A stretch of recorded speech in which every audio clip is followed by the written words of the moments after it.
City groups Mumbai ছাড়লো। ISL করতে দুটো অল্টারনেটিভ প্রস্তাব এআইএফএফ এর প্রস্তাব তো হলো, কিন্তু তার বাস্তবায়ন কি করে হবে? ইকোনমি কিংবা ব্রডকাস্টিং প্রস্তাবে এই দুয়েরই কোনোটারই ক্ল্যারিটি নেই। এই সব নিয়েই আজ কথা বলবো। Welcome to A to Z sports voice. তোমরা যদি চ্যানেলটিকে এখনো সাবস্ক্রাইব করে না থাকো তাহলে সাবস্ক্রাইব করে বেল আইকনটা বাজিয়ে দাও ফুটবল এবং ক্রিকেট সম্বন্ধীয় যাবতীয় আপডেট পাওয়ার জন্য। আমরা সবাই জানি যে ভারতীয় ফুটবলে অচল অবস্থা অব্যাহত, আর এর মধ্যেই আরো একটা খারাপ খবর। City football group Mumbai city ছাড়তে চলেছে। তারা ভারতীয় ফুটবলের হয়তো দেওয়াল লিখনটা পড়ে ফেলেছে, অর্থাৎ 2019 সালের পর আবারও মুম্বাই সিটি এফসির সম্পূর্ণ মালিকানা থাকবে রণবীর কাপুর আর বিমল পারেকের হাতে। আমার একটা ঘটনার কথা মনে পড়ে যাচ্ছে। আগের বছর আপুইয়া মুম্বাই ছেড়ে মোহনবাগানে আসার পর আইএসএল এ মুম্বাই সমর্থকেরা আপুইয়ার দিকে নকল কাগজের টাকা ছুঁড়েছিল। আজ সেই মুম্বাই স্পন্সরহীন হলো।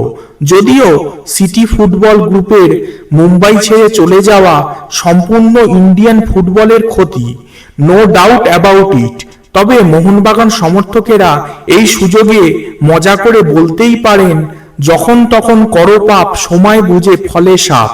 এবার এআইএফএফ এর ক্লাব জোটকে দেওয়া প্রস্তাবগুলির কথা এলে তোমাদের আগেই জানিয়েছিলাম এআইএফএফ আইএসএল অর্গানাইজ করার জন্য কলকাতা, গোয়া, কেরালার ফুটবল সেক্রেটারিদের নিয়ে একটি কমিটি গঠন করেছেন, যার প্রতিনিধিত্ব করবেন কল্যাণ চৌবে আর এম সত্যনারায়ণন। আজ তারা ক্লাব জোটকে আইএসএল অর্গানাইজ করার জন্য দুটো প্রস্তাব দিয়েছে। প্রথম প্রস্তাবে বলা হয়েছে 14টা টিমকে 7টা করে ইস্ট ইন্ডিয়া আর ওয়েস্ট ইন্ডিয়া দুটো গ্রুপে ভাগ করে দেওয়া হবে। হোম অ্যান্ড অ্যাওয়ে ভিত্তিতে ডবল লেগের ম্যাচ হবে। প্রতিটা গ্রুপ 42টা করে ম্যাচ পাবে। প্রতিটা গ্রুপে টপ 4 টিম কোয়ালিফাই করবে। তারপর তাদের মধ্যে সিঙ্গেল লেগ ম্যাচ করে চ্যাম্পিয়ন ডিসাইড হবে।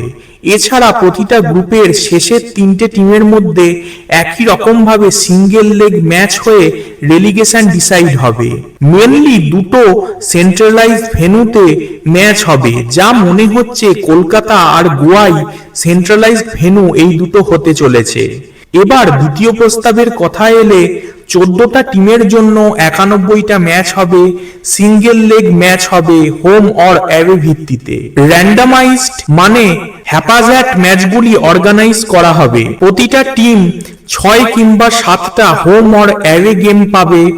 যে দল সর্বোচ্চ পয়েন্ট পাবে সেই চ্যাম্পিয়ন হবে। যদিও টাকা কোথা থেকে আসবে বা ব্রডকাস্টিং এরই বা কি হবে, এই দুই প্রস্তাবেই সেই কথা উল্লেখ করা নেই।